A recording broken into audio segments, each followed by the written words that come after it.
Hello there, movie maniacs, and welcome to episode 29 of Midnight Movie Mania. I am your host, John, and with me is my co-host, Alex. Hello. Happy... I don't know what day this goes out, but today's Sunday, so happy Sunday. Yes, so out the last day of March. Oh dear. Because we're now doing... clocks forward. Yes, we have. Just put our clocks forward. That was last night, yeah. Because we're now doing 2 episodes a month. Yes, folks, double the trouble. Mm-hmm. I was going to ask you, can you imagine this is 29 episodes of this bloody thing? That's crazy. With thanks to Spike for doing the first 23. So there we have that. Anyway, on with the show. Tonight we're looking at the definition of a midnight movie in Return of Tomatoes. As the song goes, Return of the Killer. That song that gets stuck in my head all day. I was like, oh, sitting there doing the dishes, do. I was like, go away. The only song that stuck in my head was, what was it? Big-breasted women go to the beach and take their tops off. Oh God. Yeah, that's so bad. Yeah, like I said, I had Return of the Killer Tomato stuck in my head all day today, so that was joyful. This thing is a fourth wall smashing comedy horror, which is utterly ridiculous. It's a bad movie trying to be a good bad movie, but does it succeed? That's what we're here to discuss. So as with all of these, is this the first time you saw this thing then? It is, yes. Okay then. Okay, so what's your general thoughts about this thing? Well, I got that it was trying to be terrible, which I guess in that way it succeeded because it was terrible. But I don't know if it was it terrible in the way they wanted it to be terrible, or was it, Was this a try hard to trying to be terrible, or was this a legit awful script? Because there's 10 years between the first one and this one, and this is the best come up with in 10 years. Oh dear. That's what I can say. But like it says, there's 4 of these movies. There's Attack of the Killer Tomatoes, there's Return of the Killer Tomatoes, there's The Killer Tomatoes Strike Back, and there's Killer Tomatoes Eat France. And hands down, this is the best of the 4. That's so shocking to me. Yeah. But like it says, the rest of these movies go downhill fast, and it's like, oof. So I will say, but for this tiny little budget of $1 million, this thing pulled in a $5 million. How? Well, exactly how. I mean, I rented this thing in the early 90s and loved it because it was ridiculous. It was stupid, and I wasn't taking itself seriously. But having watched this about, 20 times or so, this runs out of steam, I feel. I mean, the jokes kind of run out about 45, 50 minutes in. You're like, how long does it have left? sort of feeling. So let's get into the nuts and bolts of the cast. Anthony Stark, George Clooney, John Astin, Karen Mistletoe, I think that was her name, and Steve Lundquist, directed by John DeBello, who also did the other 4 movies, I believe. He was the writer and director of the first one, writer and director of this one, and I think he's writer and director of the other 2, but I'm not sure because I haven't seen the other movies since the pandemic. So that was, 5 years ago, so I can't remember it. Anyway, so moving on.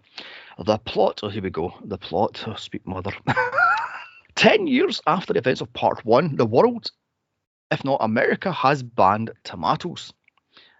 Unfortunately, a mad professor is hell-bent on taking over the world with his tomato people, which can be made to look like anyone using various sorts of music. So it's down to a pizza delivery man, his best friend, a tomato woman, and his uncle's troop to save the world. Also, a little fuzzy tomato. Can I do so? We'll find out here. And on to the 2 pieces of near useless pieces of trivia. This was George Clooney's 2nd movie, and it was Anthony Stark's 3rd movie. So, yeah. Interesting. I mean, yeah. George Clooney's first movie, I believe, is Return to Horror High. which is much like this one, where it breaks the fourth wall and has nods and winks to various stuff, and it tries, but it fails miserably. And Anthony Stark, I know from License to Kill and Repossessed, and that's all I know him from, these three movies. So, yeah. I didn't recognize anybody except for George Clooney. It's kind of wild, looking back from today at George Clooney in a movie like this. Maybe, I mean, yeah. I mean, I was discussing this with my partner this afternoon. If it wasn't for ER, George Clooney would be a nobody, because if you look up to his career up to ER, he's a nobody. Then after ER, he's a big star. After what's that vampire movie he was in? Dust to Dawn. He becomes a mega star. And then he becomes George Clooney, mega movie actor. So, like I say, if it wasn't for ER, he'd be a nobody. I mean, pretty much. So yeah. All I've got to say for this movie is it breaks the fourth wall multiple times to varying successes, I feel. I mean, the first time it does it is within the first 30 seconds, as we have this TV host Bob Downs, played by Michael Villani, as he takes the piss at the original movie, saying what this was the original movie, but they have the movie poster, but it says Return of the Killer Tomatoes, and the Killer Tomatoes, and the grand prize of $9.22, which I think is the budget of the original movie. So, I mean, I just love that one. The grand prize is, and it goes $9. I'm like, really? And they have the big tombola thing with like 4 people's name in it. I'm like, oh, this is the best you can do. Your best viewing figures are like 8 people or something. So,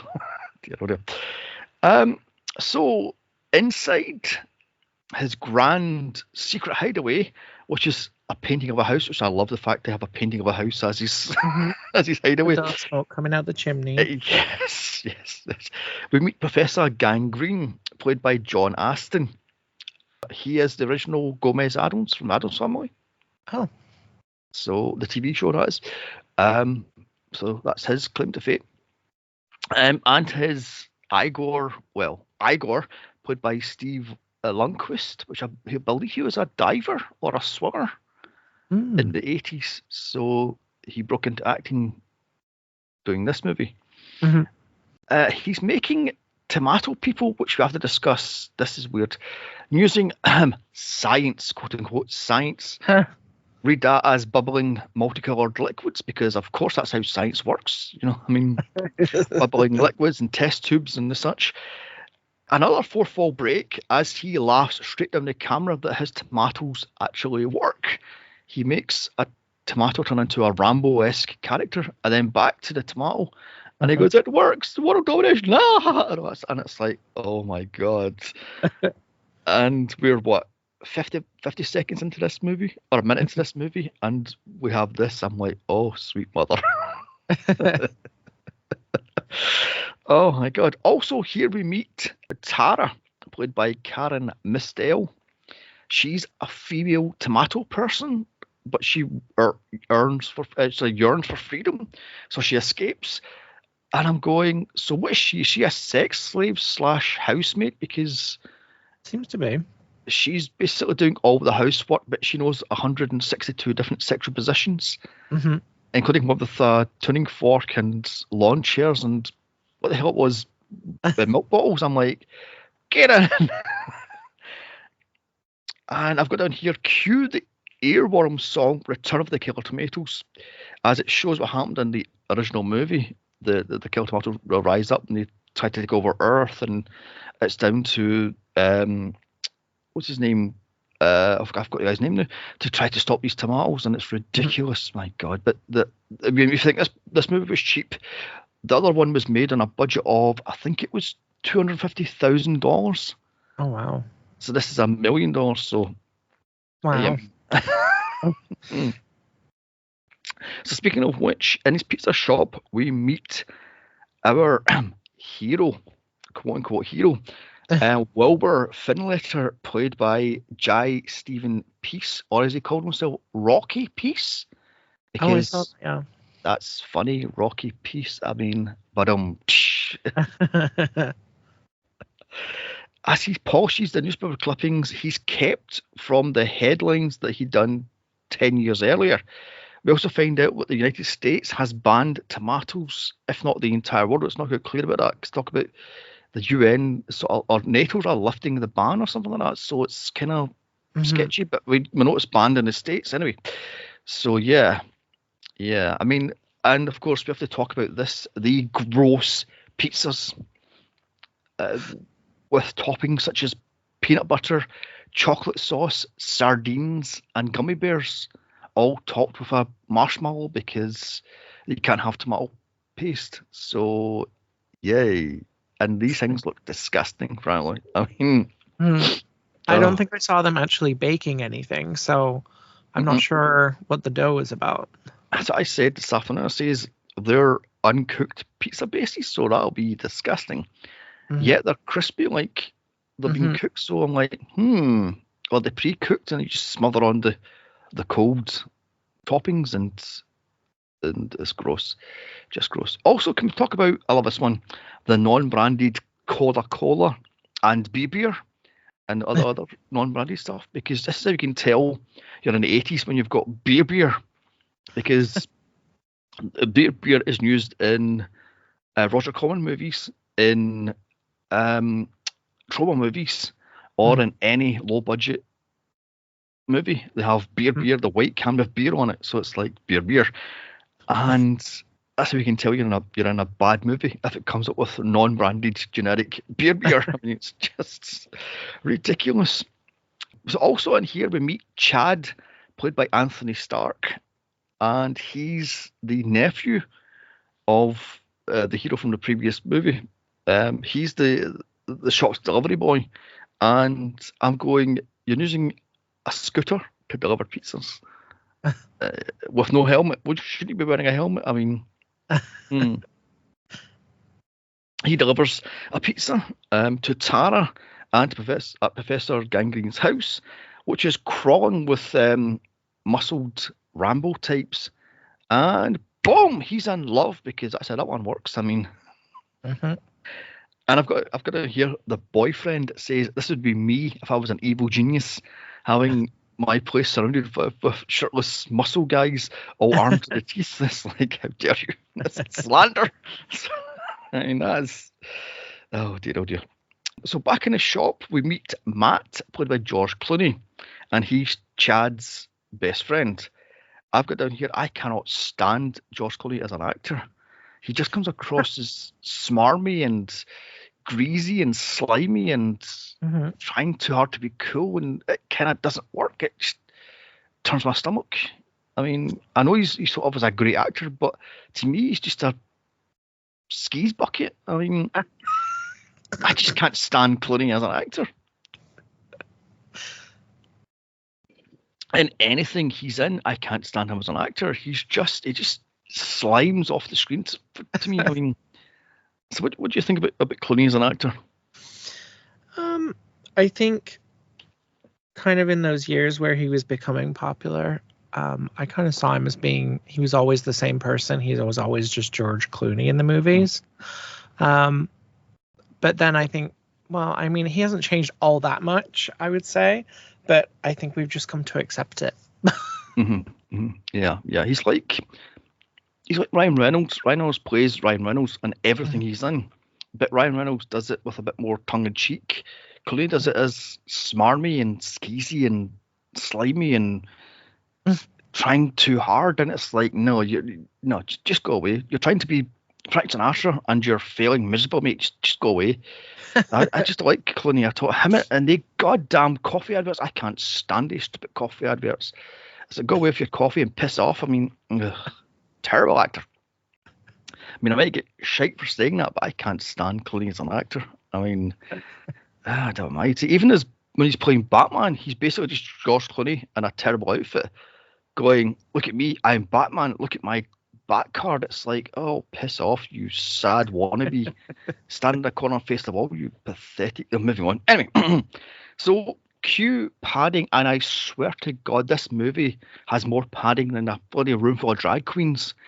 as yet again, Wahlberg is telling us about the events of the previous movie, of the original movie, and this thing goes on for a good 10 minutes. And I'm not going to lie here, I fast forwarded this bit. I was like, I've seen the original movie, I don't have to see this bit. I've seen this movie about 20 so times, can we fast forward this thing?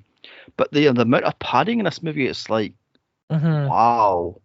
And all the fact how they have the gall to fast forward parts of the movie. And I'm going, couldn't you run this through chunks of this movie? Oh my god. So anyway, so back to Gangrene. He's talking down the quote unquote pretty boy Igor.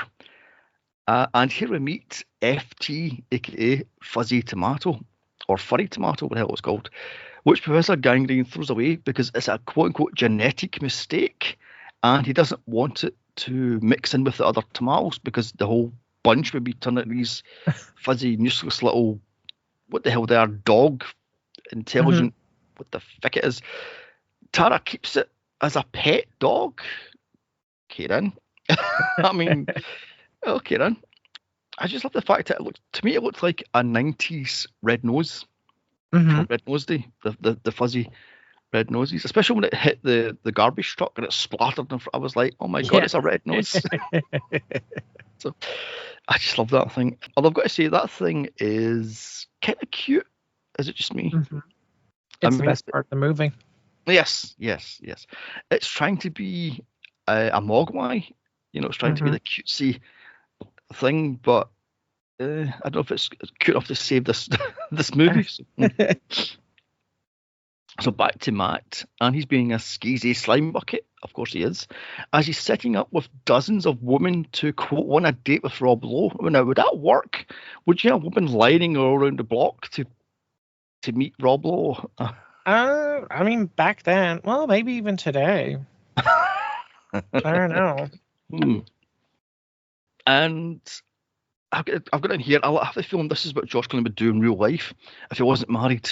I mean, he would have all these women just lining up to meet him, sort of thing. And it's like, you just come across as this slimy, self-centered douche nozzle. But anyway, so later at night, Tara escapes with FT and heads to Chad's pizza shop to make love, as he's inventing some sort of gross pizza with, what was that?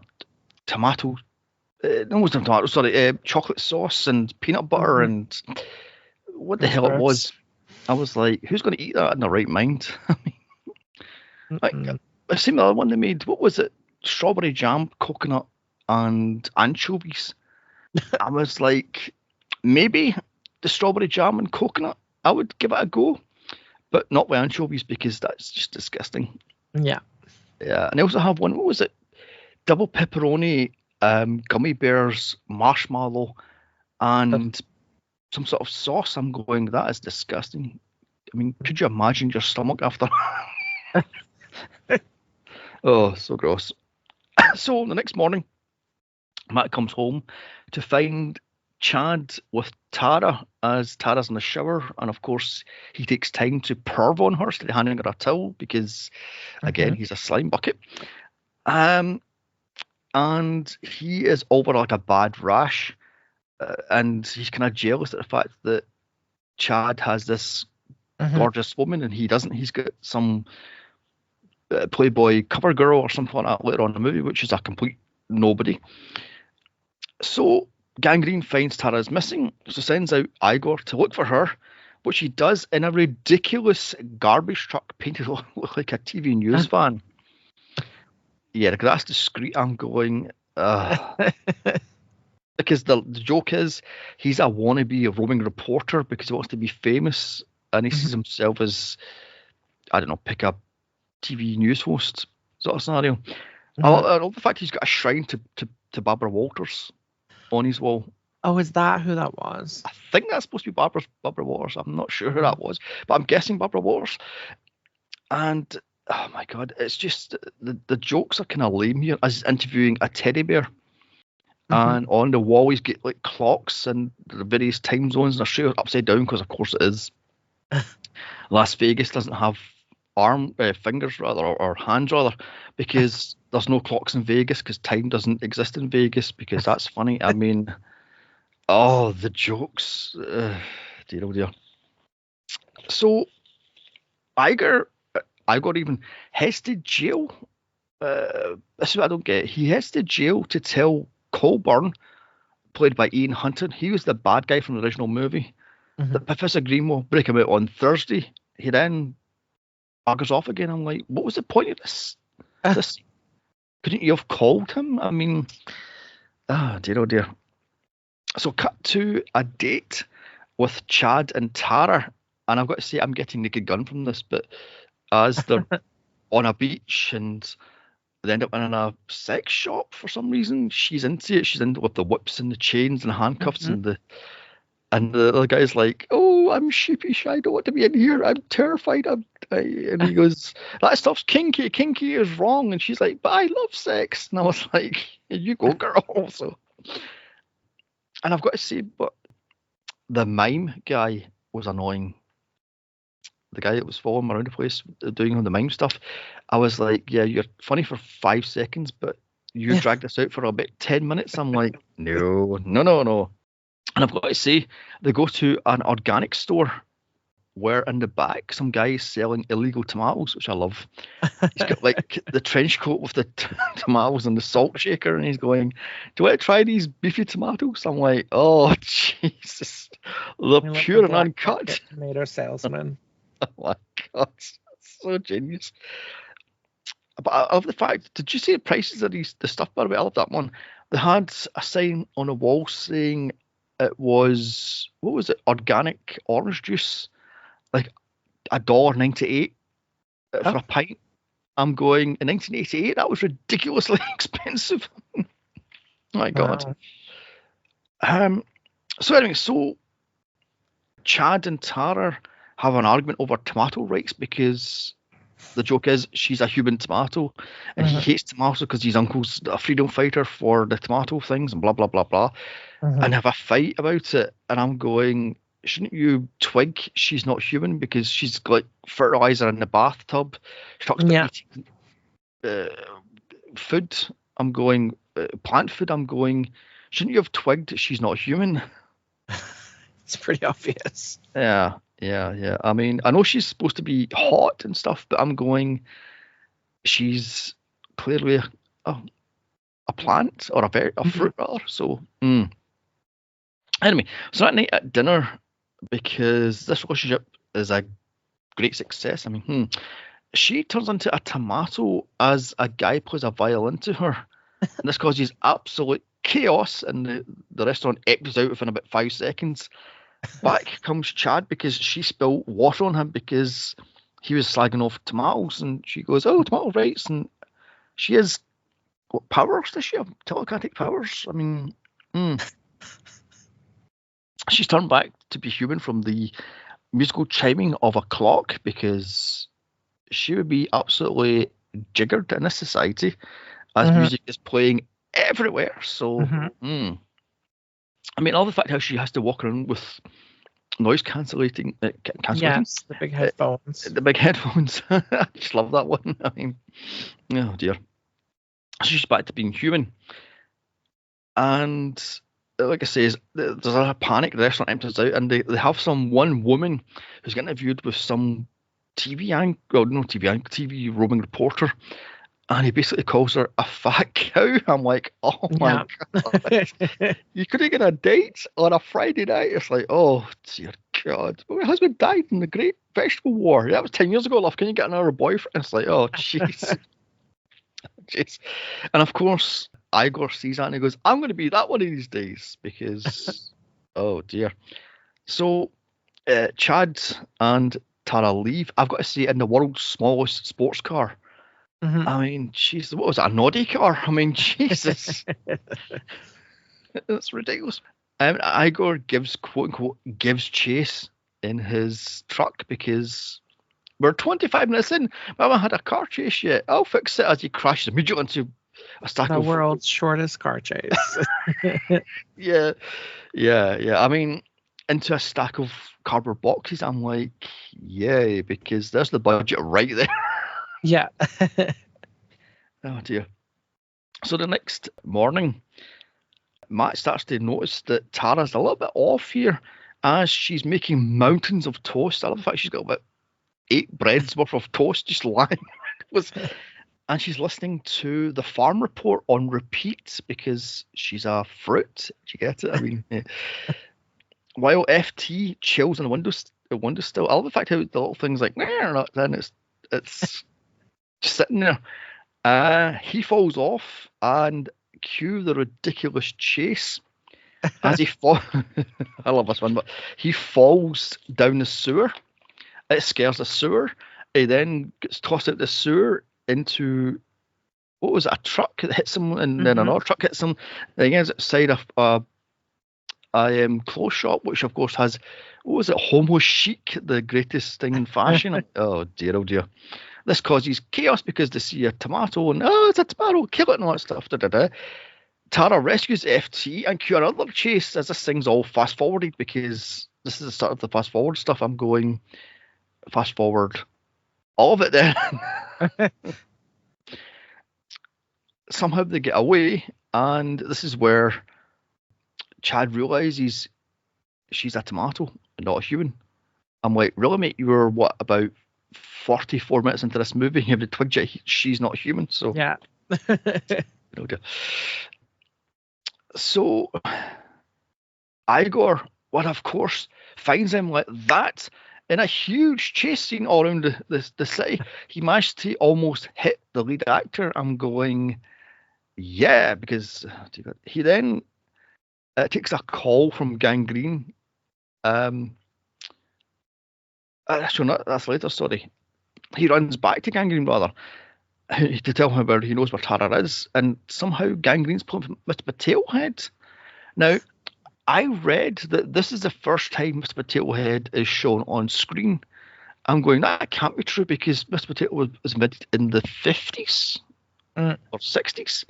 So there's no chance in hell this is the first time Mr. Potato Head is shown, unless they meant the modern Mr. Potato Head, the sort of plastic version. So back at the apartment, Tara and Chad are fighting over FT, and then the quote-unquote director breaks the fourth wall again, shutting down production because they've run out of money.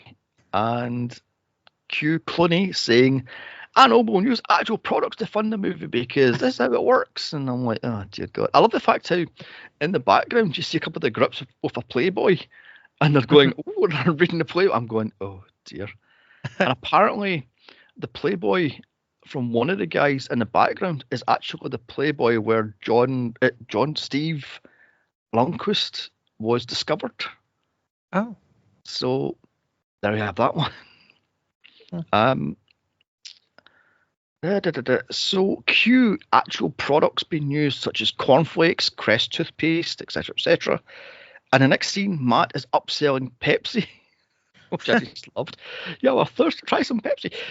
Crest toothpaste for reasons, Nestle Crunch Bar, Moosehead beer, and Foster's beer. I'm sorry, but Foster's beer is gross. You ever tried Foster? Mm-mm. Oh, it's disgusting. It is Australians' allegedly second most favourite beer, but I've tried it a few times and it tastes watered down to me. So, but yeah, like I says, they pulls out all these various actual brand stuff, and then the movie can continue. So in walks Sam Smith, played by Frank Davis, which Wilbur thinks is Colonel Gaddafi, who was a South African dictator, and immediately attacks him because he's the master of disguise. I mean, you can tell a mile away this guy is a rather fat black man and not a South African dictator. It's like, oh dear. In walks cowboys and ninjas and cry experts because, of course, and there's a bar fight which goes on for a painful 2 minutes. I'm going, oh my God, this is not funny. As Clooney is standing there holding Kellogg's cornflakes on his balls to protect his balls, I'm going, oh, who thought this was funny? Because this is not funny. I mean, I don't, but did you find this kind of dragging, this bit? A little bit. Yeah. So then Sam tells Wilbur he's with the FBI, the Federal Vegetable Investigators, and I was like, oh dear God.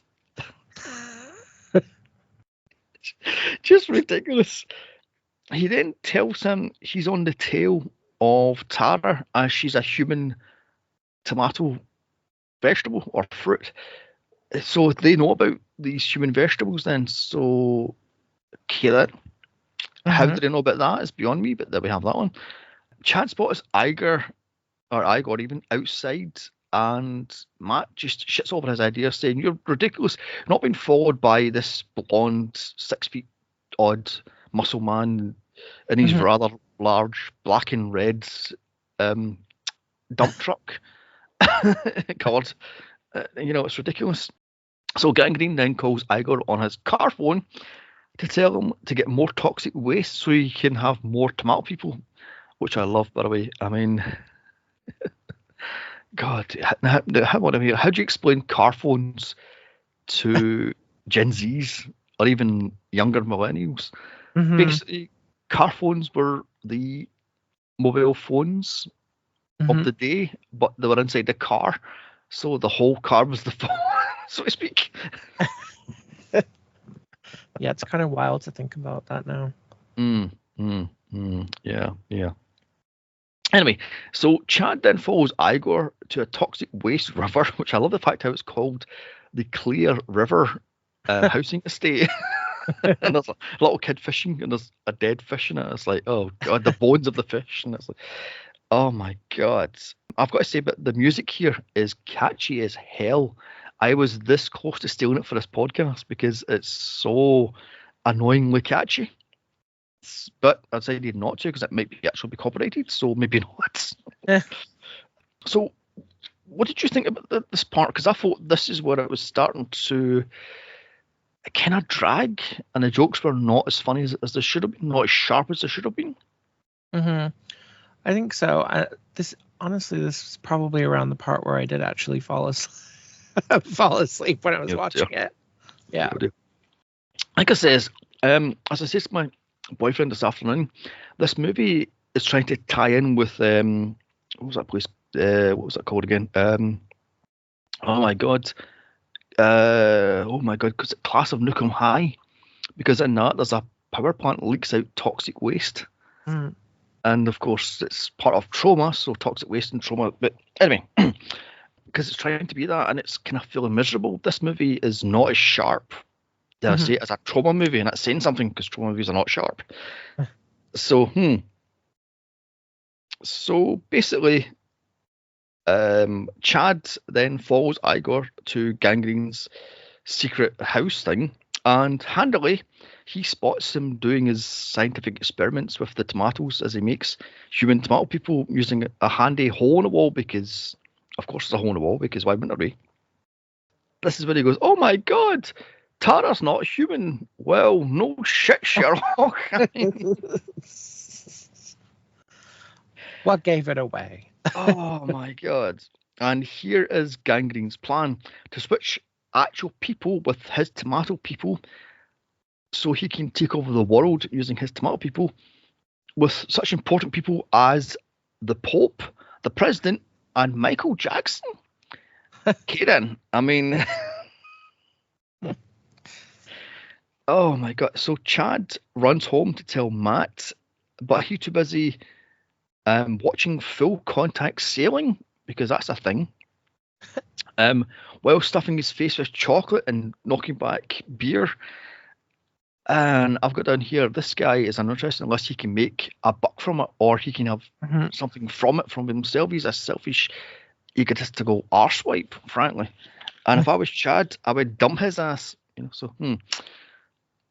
So Chad tells Matt Tara is a tomato and Igor has kidnapped her, so the boys have to go and hunt her down. And this bit, I'm not going to lie, I kind of fast forwarded this bit. I was like, this drags. Can we fast forward this thing? And leading into the organic store where Chad seemed to think that every single tomato could be Tara. Oh my God. And he's sitting there playing music to this random beef tomato. I'm going, oh my God.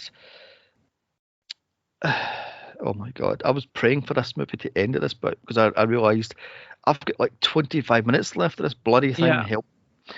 Chad sees on TV an old movie telling him to go to Gangrene's house to rescue Tara, but Matt is too selfish to help, trying to get to the pants of a Playboy playmate. Apparently she was a real playmate, so there we have that one. Huh? She was playmate of 1987. Yay. And I've got down here, he is a selfish, narcissistic twat. Get rid of him. If I was you, he's a... Yes. So cut to Chad and Matt heading to Gangrene's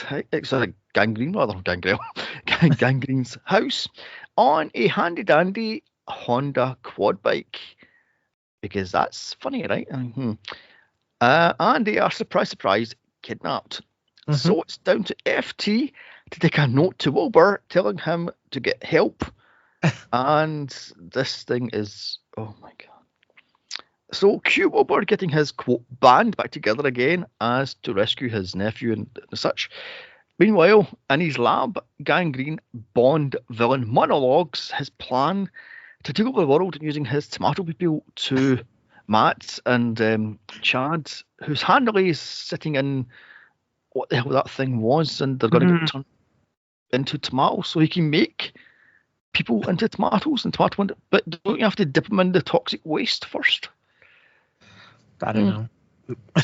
Yes, exactly. Yeah, I don't think they thought this No. Anyway, so with that, Gangrene and Igor take Tara to the prison for reasons to break out. What the fuck's his face? The guy from the earlier on in the movie, what the hell he was, a press secretary to the president, from jail, and Wilbur and his men rescue the boys just in time because Gangrene, I keep on trying to say Gangrel, it's Gangrene, left him locked in his transformation dome thingy majig, and they have seconds left because that's tension, right? I mean, the fact that they've got a basketball score timer thing, and it's like, oh God, they go time out. Oh dear. And of course, Matt wants to have a tomato turned into a hot tomato so he can have a girlfriend because he's so lonely. Yes, well, FT helps the guys escape by distracting the guards because they're idiot tomato people. So as he runs around the place, which I thought was quite cute, he's going running around the place, which I thought was cute. So cut to a high-speed chase, quote unquote, with dizzying heights of whatever a quad bike can go. Chase to the jail on quad bikes. Igor at the jail pushes down rows of tomatoes, which Gangrene turns into Rambo-esque guards, and they storm the prison to get the guy out of the prison. And Chad and company show up just in time because there's a gunfight which ends in a pure waste of time. There's a better joke than any of the jokes in this movie. Because FT hits the lights and that somehow turns the tomato men back into tomatoes. What? But yet Tara's still human. Get in. Chad and company charging to fight, and Igor and Gangrene run for it. But Gangrene sticks Tara in a gas chamber and gasses her. Handily, the guy from the start of the movie calls Gangrene, and he's a lucky winner. Cue balloons and streamers as he stops. I'm like, okay then. Tara is saved? Nope, because Gangrene is evil. So he gasses her, but she's not human, so she's fine. They suck out all the gas, and somehow there's... What was it? Who threw the hand grenades? Hand grenades there, and it just blows up as FT lands on it. Yeah. Who dropped it? And I'm moving on. I don't remember, but yeah, they took the pin out and they dropped it, and FT saves the day. Yeah, FT saves the day. So Chad and Tara kiss. FT is the hero, as there's dolls of him to be sold, which I love to have one of the things that's kind of cute. I know. Chad and Tara drive off into the sunset, as credits roll, but then an old granny comes out saying, "My grandson made this movie." All this crap. Moving on. And I press stop. So you missed what happened at the end of the credits? yeah, well, the carrots are talking about you're going to be next and all that stuff. Yeah. I've seen that many times. I just stopped it. So that was Return of the Killer Tomatoes, an idea that runs out of steam about 45 minutes in. 40 minutes in, I would say. John Astin, bless his cotton socks, tries his hardest to be the evil megalomaniac Professor Gangrene, but even him and his chortling can't save this movie. I can't stand Clooney as an actor, enough said. Stark is just annoying in this, considering he is denser than dry toast or burnt toast even. FT is cute and possibly saves this movie. Overall, this is a bad movie trying too hard to be a good bad movie, but it misses the mark. I mean, what would you say about this? Yeah, I think it was terrible, as I said before. It was definitely something they were trying to make it terrible. But along the way, it was just terrible. It wasn't because they were trying to make it terrible. It was just terrible. Yeah. I don't know how better to put it, really. But I would say the saving grace of the movie was FT, and I will probably be Googling to see if I can online in his hat and glasses. Yeah, it's kind of cute actually. Yeah. Alexis, to me, it screamed Red Nose from the mid-90s. So, so would you watch this again, and would you recommend this? No. To both? Absolutely not. No. I wouldn't recommend it. I haven't even watched the first one, but you've already said that this is the best of the bunch. So I can't imagine how terrible the first one is. Oh, dear. Yeah. So it's not something that I'm going to recommend to anyone that I like. Yeah. Would I watch it again? Possibly. Would I recommend it? Maybe. It's a maybe. So yeah, like I said, I've seen this movie about 20 or so times. So would I watch it again? Maybe. Would I recommend it?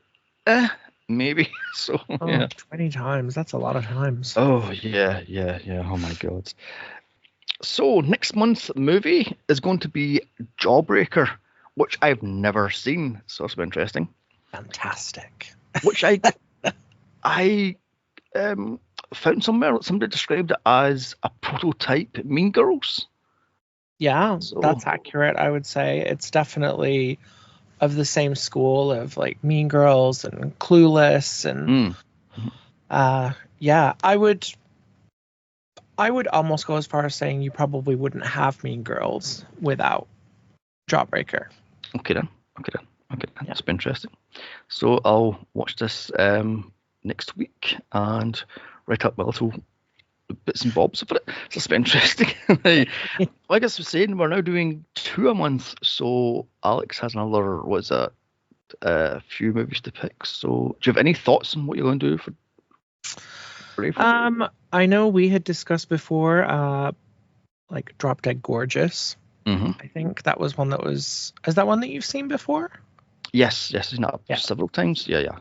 That's actually a movie that I hadn't seen until very recently, because it was just really difficult to get a hold of. But I did, and yeah, I think that would be a good one.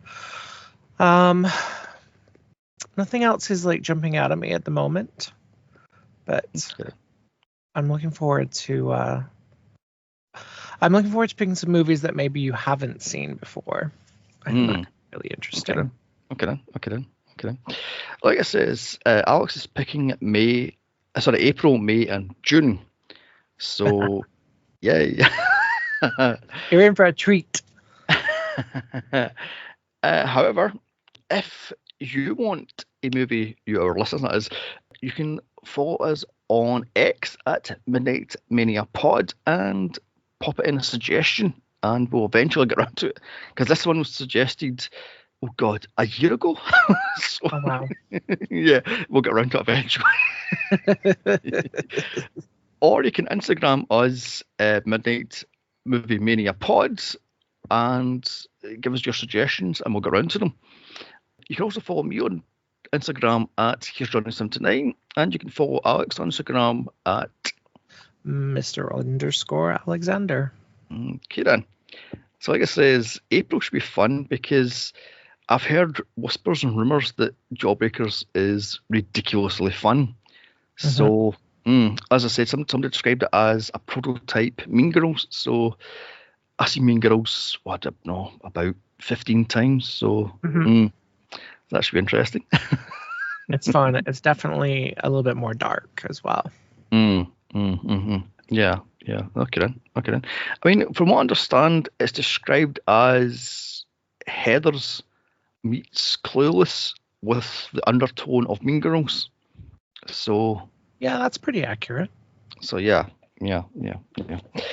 Right then, let's wrap this up. And all I can say is, this is just a pretty canned episode because it was a pure waste of time. Oh, that joke is terrible. My God, I used it twice also. Oh my Lord. Anyway, all I can say is bye. Bye.